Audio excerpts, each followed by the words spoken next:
Good morning everyone.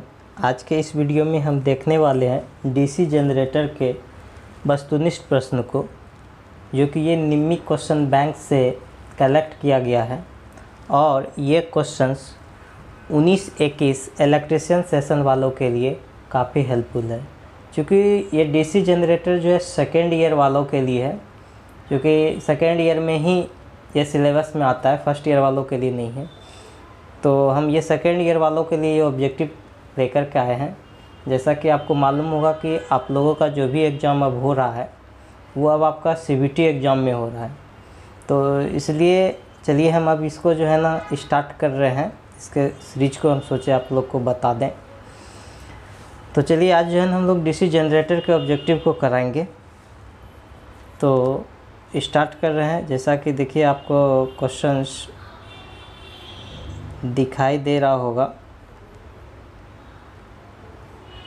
ये questions जैसा देखिए, ये क्वेश्चंस आपका है, कह रहा है कि डीसी जनरेटर में एक्स के रूप में चिन्हित भाग का नाम, ये एक्स के रूप में जो है चिन्हित भाग का नाम बताना। ये जो एक्स देख रहे हैं ये, तो इस भाग का नाम बोल रहा है बताने के लिए। तो इस भाग का क्या नाम है, चलिए हम आपको बताते हैं कि इस भाग का नाम है, ये कहलाता है मेरा कम्यूटेटर राइजर। देखिए अब सर्वप्रथम हम लोग ये जान लें, इसका तो ऑप्शन क्या होगा, सी होगा। आखिर ये कम्यूटेटर राइजर क्या करता है। देखिए कम्यूटेटर क्या करता है, कम्यूटेटर का काम है कि एसी को डीसी में बदलना। चूँकि हम लोग जनरेटर पढ़ रहे हैं, इसलिए कोई भी जो है आर्मेचर में क्या होता है, हमेशा एसी उत्पन्न होता है।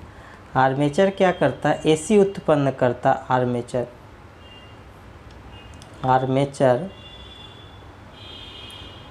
आर्मेचर क्या करता है, हमेशा आपका एसी उत्पन्न करता है। और इसी के साथ जब हम लोग कम्यूटेटर लगा देते हैं, कम्यूटेटर, तो ये कम्यूटेटर क्या करता है, उस एसी को डीसी में बदल देता है। ठीक है, ये काम है कम्यूटेटर का। ठीक है, कम्यूटेटर उसको डीसी में बदल दिया। अब ये कम्यूटेटर राइजर क्या करता है, कम्यूटेटर ऐसे जो है ना, जो भी कम्यूटेटर है वो कॉपर का बना होता है।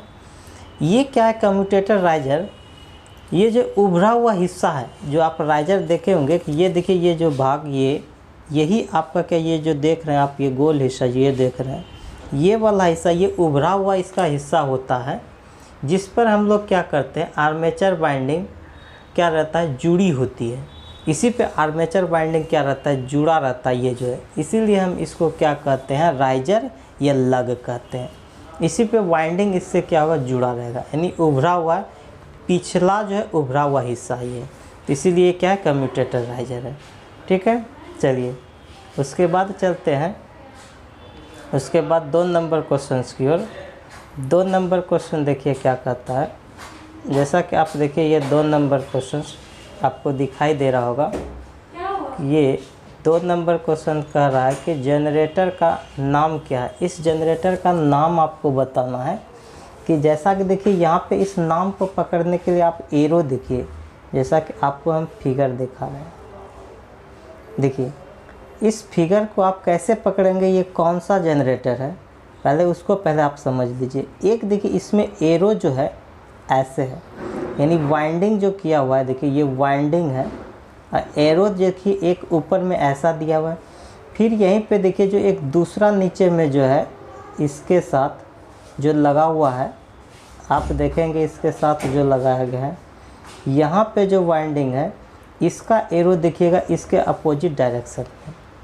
ठीक है, तो ऐसे केस में ये हमारा क्या कहलाता है, ऐसे केस में आपका ये आपका जो कहलाएगा उसको देखिएगा आप लोग, ये आपका है differential long shunt compound generator है। चूँकि अपोजिट है इसीलिए इसका ऑप्शन क्या होगा, differential long shunt compound generator कहलाता है ये, इसलिए इसका ऑप्शन ए होगा। यही एक डायरेक्शन में रहता तो अब हमको क्या कहते हैं, उसको कम्युलेटिव लॉन्ग शंट जनरेटर होता। ओके, चलिए अब नेक्स्ट चलते हैं हम लोग थर्ड नंबर क्वेश्चंस की ओर। थर्ड नंबर क्वेश्चंस में देखिए क्या कहता है। थर्ड नंबर क्वेश्चन में जैसा कि आप देख रहे हैं थर्ड नंबर क्वेश्चंस कि ये थर्ड नंबर क्वेश्चंस क्या कह रहा है कि डीसी जनरेटर में प्रेरित ईएमएफ की दिशा ज्ञात करने के लिए किस नियम का उपयोग किया जाता है। डीसी जनरेटर में प्रेरित ईएमएफ की दिशा ज्ञात करने के लिए किस नियम का उपयोग किया जाता है। तो यानी ईएमएफ का जो दिशा जनरेटर है, तो जनरेटर में हम लोग क्या करते हैं, फ्लेमिंग दाएं हाथ के नियम से हम लोग क्या करते हैं, ईएमएफ की दिशा ज्ञात करते हैं। जबकि मोटर में जो होता है उसके मोशन यानी गति की दिशा ज्ञात करने के लिए हम लोग यानी या फोर्स बोलिए या टॉर्क की दिशा ज्ञात करने हम लोग फ्लेमिंग बाएं हाथ का नियम का यूज करते हैं मोटर में। जबकि ये जनरेटर है तो हम फ्लेमिंग के दाएं हाथ का नियम का उपयोग करते हैं, जो ऑप्शन नंबर क्या है, डी है। नेक्स्ट चलिएगा, नेक्स्ट नंबर क्वेश्चन, ये चौथा नंबर क्वेश्चन देखिए। चौथा नंबर क्वेश्चन जैसा कि आप देख पा रहे होंगे, कहता है कि डीसी जनरेटर में उत्पन्न ईएमएफ की गणना करने के लिए किस सूत्र का उपयोग किया जाता है। डीसी जनरेटर में उत्पन्न ईएमएफ की गणना करने के लिए हम लोग किस सूत्र का उपयोग करते हैं। तो उसके लिए हम लोग जो ये सूत्र उपयोग करते हैं, जो ऑप्शन नंबर आप सी देख रहे हैं, यानी generated EMF is equal to होता है फाई ZN P/60A। चलिए हम आपको इसको बता देते हैं कि देखिए इसके जो ऑप्शन नंबर सी देख रहे हैं, यानी जनरेटेड ईएमएफ यानी EG is equal to N phi ZP/60A। अब हम हर चीज़ को इसका जान लें कि आखिर इसमें n क्या है, उसको जानने का आखिर ये n क्या है। यहाँ पे देखिए n होता है मेरा नंबर ऑफ रिवॉल्यूशन को इंडिकेट करता है, नंबर RPM को यानी स्पीड जो बोल सकते हैं आप। ये n मतलब होता है स्पीड, n हो गया आपको स्पीड यानी किस स्पीड से चल रहा है, और इसका यूनिट होता है RPM। RPM क्या होता है, RPM। उसके बाद देखिए फाई क्या होता है, फ्लक्स होता है, फ्लक्स हो गया। उसके बाद नेक्स्ट चलिएगा, फाई हो गया फ्लक्स। उसके बाद जेड देखिए है, जेड हो गया आर्मेचर कंडक्टर, ये हो गया आर्मेचर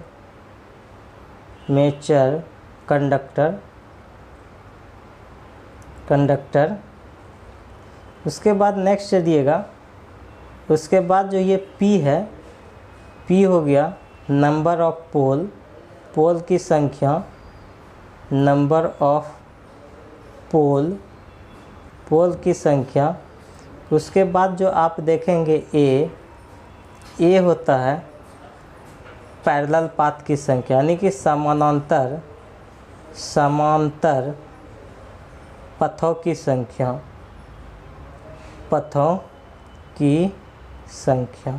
ठीक है। ये इसका क्या है, ये सारा ब्रीफ डिस्कशन हो गया कि कौन क्या इंडिकेट करता है। जैसे कि आप देख लीजिए इसका ये हो गया ऑप्शन, इसका ऑप्शन क्या होगा, सी होगा, ठीक है। 4 का ऑप्शन क्या हो गया, सी, ठीक है। उसके बाद चलिए आप 5 नंबर क्वेश्चन में, 5 नंबर क्वेश्चन से जैसा कि आप देख रहे हैं 5 नंबर क्वेश्चन में, 5 नंबर क्वेश्चन देखिए क्या कह रहा है, ईएमएफ की गणना करने का सूत्र क्या है। ईएमएफ की गणना करने का सूत्र क्या है एक डीसी मोटर में, एक डीसी मोटर में पूछ रहा है ईएमएफ गणना करने का सूत्र क्या होता है। तो उसके लिए सूत्र होता है EB is equal to V minus IARA। उसके लिए हम ये जो C देख रहे हैं इसके थ्रू हम लोग क्या करते हैं, EB की गणना करते हैं, बैक EMF की गणना करते हैं, मोटर की बात की जा रही है, ठीक है। यही चीज़ अगर जनरेटर में होता तो ये हम जनरेटर में ये ऑप्शन डी लेते, ये मोटर है इसलिए ऑप्शन सी लिए। नेक्स्ट चलिएगा, उसके बाद 6 नंबर क्वेश्चन है, कराइट की डीसी जनरेटर में एक्स के रूप में चिन्हित भाग का नाम बताना है। ये एक्स के रूप में जो चिन्हित भाग है, जैसा कि आप ये देख रहे हैं, इस भाग का क्या नाम है। तो एक्स के रूप में चिन्हित भाग का नाम पूछ रहा है। तो इस एक्स के रूप में चिन्हित भाग ये हमारा कहलाता है पोल शू। पोल शू क्या करता है, ये पोल शू क्या करता है कि मैग्नेटिक फ्लक्स के लिए एक रास्ता प्रदान करता है, और इसका एरिया हमेशा क्या होता है, पोल के एरिया से दुगुना होता है। और दूसरा कि ये जो है ना, कोई भी फ्लक्स इससे क्या हो, बाहर नहीं निकल सके, है ना। तो यही है इसका ऑप्शन नंबर डी। चलिए उसके बाद नेक्स्ट चलिएगा 7वां नंबर क्वेश्चंस की ओर। 7वां नंबर क्वेश्चंस जैसा कि आप फिगर में देख रहे होंगे, 7वां नंबर क्वेश्चंस कहता है कि डीसी जनरेटर का नाम क्या है। देखिए ये डीसी जनरेटर का नाम जो देखेंगे यहाँ पे, देखिए कोई भी ये बैटरी जो सोर्स लिए हुए हम डीसी, ये अलग से हम इसको क्या कर रहे हैं कि आर्मेचर को एक्साइट कर रहे हैं। यहाँ पे जो देख रहे हैं ये आर्मेचर, आपको जैसा कि फिगर बड़ा करके दिखा रहे हैं, ये जो है ना फिगर में क्या है, ये जो डीसी सोर्स हम लोग लिए हुए हैं, ये डीसी सोर्स क्या कर रहा है कि ये आर्मेचर को अलग से एक्साइट कर रहा है, अलग से सोर्स लिए और इसको मतलब उत्तेजित कर रहा है। तो हम इसको कहते हैं सेपरेटली एक्साइटेड जनरेटर। इसको हम लोग कहते हैं सेपरेटली, जो ऑप्शन नंबर आप डी देख रहे हैं, यानी कि अलग से उत्तेजित जनरेटर है। यानी जिस जनरेटर को हम अलग डीसी सोर्स लेके उत्तेजित करते हैं, इसीलिए हम उसको नाम देते हैं अलग उत्तेजित जनरेटर, और फिगर भी वो उसी का है। तो चलिए अब next number questions 8 number questions देखिए। 8 नंबर क्वेश्चंस में देखिए क्या कहता है कि जनरेटर द्वारा किस ऊर्जा को विद्युत ऊर्जा में परिवर्तित किया जाता है। जनरेटर द्वारा किस ऊर्जा को विद्युत ऊर्जा में परिवर्तित किया। तो जनरेटर आपको पता है कि आप उसको हैंडल के थ्रू घुमाते हैं, तो ये आपका मैकेनिकली हुआ। तो ये मैकेनिकली ऊर्जा को क्या करता है, विद्युत ऊर्जा में, यानी कि किस ऊर्जा का रूपांतरण होता है, ये मैकेनिकल एनर्जी को क्या करता है, जो ऑप्शन नंबर डी है, यानी यांत्रिक ऊर्जा को विद्युत ऊर्जा में रूपांतरित करता है। चलिए उसके बाद चलिए 9 नंबर क्वेश्चंस। 9 नंबर क्वेश्चंस में जैसा कि आप फिगर को देख लीजिए, यहाँ पे जो ये 9 नंबर क्वेश्चन है, इस पहले फिगर को समझिए। कहता है डीसी जनरेटर फील्ड का नाम बताइएगा। नाम यहाँ पे मेन जो आप पकड़ेंगे, इसको पकड़ने का सबसे समान तरीका या साधारण तरीका है। देखिए सबसे ऊपर में जो एरो का निशान देखिए, कि पहला में देखिए एरो का निशान ऐसे दिया हुआ है, फिर जब ये दूसरा में दिया हुआ है तो देखिए एरो का निशान चेंज हो गया है। अगर एक ऊपर में देखिएगा अपोजिट रहे, दोनों का अपोजिट रहेगा अगर डायरेक्शन, एक देख रहे हैं ना, दोनों का जो है ना दिशा अपोजिट है। एक यहाँ पे भी आप देख लीजिए और इसका भी देखिए, दोनों जो अपोजिट है, इसीलिए हम इस जनरेटर का जो नाम देते हैं वो हम लोग नाम देते हैं क्या, इसका नाम आपको बताते हैं। इसका नाम दिया जाता है जब अपोजिट रहेगा तो कम्युलेटिव कंपाउंड जनरेटर, जो ऑप्शन नंबर आप डी देख रहे हैं। यही अगर सेम रहता, अगर इसका भी डायरेक्शन इधर ही है और इसका भी डायरेक्शन अगर इधर ही रहेगा, तब ये डिफरेंशियली क्या होगा, कंपाउंड जनरेटर होगा।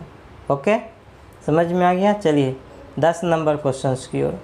10 नंबर क्वेश्चंस जैसा कि आप देखिए, 10 नंबर क्वेश्चंस क्या कह रहा है कि ध्यान दीजिएगा। कहता है कि डीसी जनरेटर का सिद्धांत क्या है, यानी डीसी जनरेटर का सिद्धांत। तो कोई भी जनरेटर है या मोटर है, उसका जो सिद्धांत, वर्किंग सिद्धांत होता है, वो फैराडे का विद्युत चुंबकीय प्रेरण के नियम से काम करता है, जो ऑप्शन नंबर डी है। यानी विद्युत चुंबकीय प्रेरण क्या है कि किसी भी चालक को हम क्या करते हैं, फील्ड में घुमाते हैं, तो वहाँ पे क्या होता है कि उसका चुंबकीय क्षेत्र रेखाओं का छेदन होता है, और जिसके कारण उसका कंडक्टर में क्या होता है, चालक में ईएमएफ उत्पन्न होता है। ठीक है, तो यही फैराडे का विद्युत चुंबकीय प्रेरण के सिद्धांत पे ये कार्य करता है। नेक्स्ट चलिएगा 11 नंबर क्वेश्चन। कहता है कि गतिशील रूप में प्रेरित ईएमएफ के लिए सूत्र क्या है। गतिशील रूप से प्रेरित ईएमएफ का सूत्र पूछ रहा है, ई का सूत्र।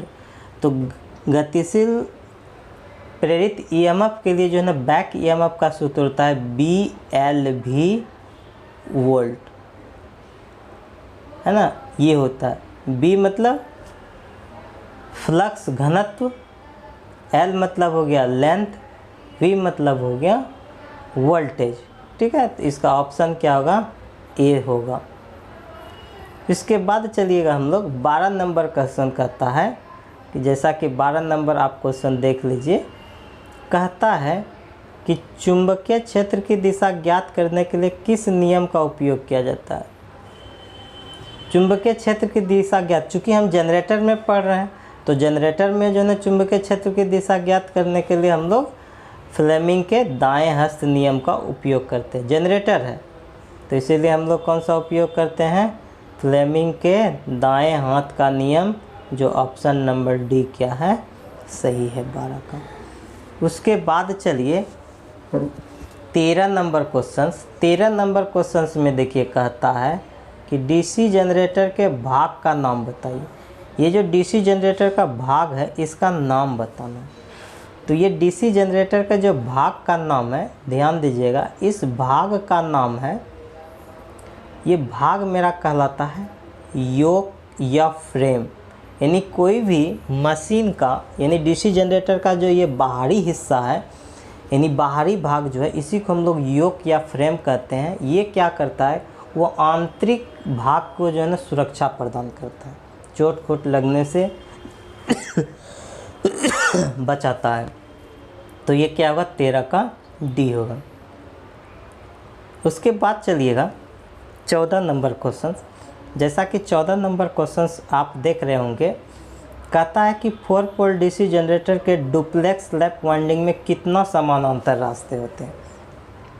4 पोल डुप्लेक्स लैप वाइंडिंग है, आप थोड़ा सा गौर करेंगे, ये लैप वाइंडिंग की चर्चा कर रहा है कि ये लैप वाइंडिंग होना चाहिए। वाइंडिंग क्या है, लैप है, लैप वाइंडिंग है,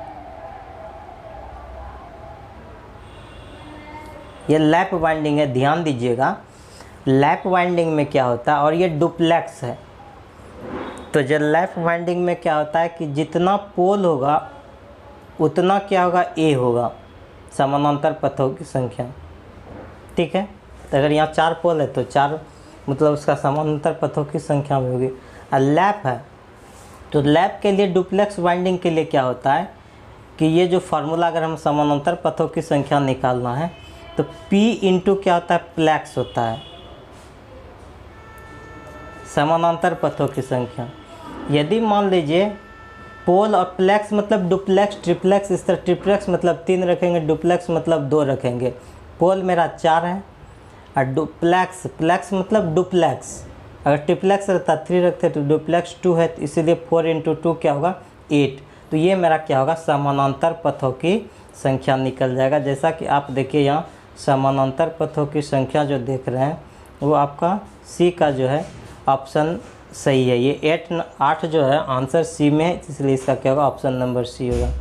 और आज के सीरीज का ये हम अंतिम जो है मेरा क्वेश्चन है, देखिए जो 15 नंबर क्वेश्चन कहता है कि डीसी, कह रहा है कि डीसी जनरेटर के भाग का नाम बताइए। ये डीसी जनरेटर के भाग का नाम पूछ रहा है कि ये क्या है, ये भाग, ये फिगर जो दिया हुआ है डीसी जनरेटर के भाग का नाम बताइए। तो ये डीसी जनरेटर का भाग जो है ये आर्मेचर कोर लेमिनेशन है, ये आर्मेचर कोर लेमिनेशन है, इसके भाग का नाम है।